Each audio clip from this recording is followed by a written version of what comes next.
big difference today. I've not weighed in for a week, so now this is the weigh-in and body fat. So I've been doing something right.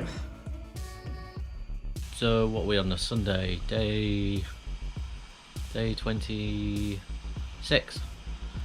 Yesterday was a complete write-off for me. In terms of training, it's hot. I was completely out of energy. I slept a lot of the day. Something was just wrong. My blood sugar was fine, but yeah, I was completely wiped out. So I've done some training this morning. I'm going to do another session this evening to make up for that 1 day loss, and you can hear my wife hoovering or vacuuming. Today we're going to go to the beach and do some snorkeling. So on a very rare occasion where I go to the beach, we'll see what goes on.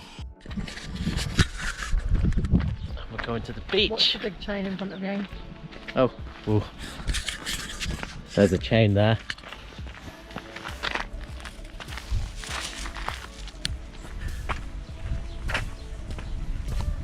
I would have walked right into that.